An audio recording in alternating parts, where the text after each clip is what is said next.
Hi friends, இப்போ நான் உங்களுக்கு என்ன சொல்ல போகிறேன்னா, சம்மரில் நீங்கள் சும்மா தானே இருப்பீங்க வீட்டில். அதனால நான் உங்களுக்கு ஒரு நல்ல ஹாபி சொல்லி கொடுக்கட்டா. இந்த பேஸ்கெட்குள்ளே என்ன இருக்குன்னு பார்க்கலாமா? 2 காயர் பாட்டி இருக்குது, ஒரு சீட் பென். இது நீங்கள் தொடர்ந்து எழுதிக்கலாம் கூட. பின்னாடி சீட்ஸ் இருக்குது, மண்ணில் வச்சு செடி முளைக்கும்.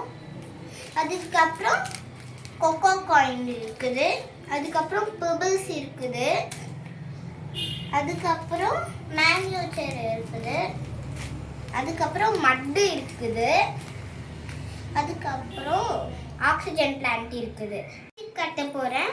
இதுல இருந்து ஒரு கொக்கோ காயின் எடுத்தாச்சா, இப்போ இந்த பவுலுக்குள்ள போட்டு தண்ணி இருக்குல்ல, இதுக்குள்ள நான் ஊற்றிட்டேன். ஒரு 5 மினிட்ஸ் கழிச்சு பார்த்தீங்களா, இது பெருசாயிடும். பார்த்தீங்களா ஃப்ரெண்ட்ஸ், இப்போ பெருசாச்சு. நீங்கள் வீட்டில் சும்மா இருக்கிறதுனால இந்த பேஸ்கெட் வாங்கி இந்த திங்ஸ் எல்லாம் எடுத்து நீங்கள் ட்ரை பண்ணி பாருங்கள். நல்லா யூஸ்ஃபுல்லாக இருக்கும்.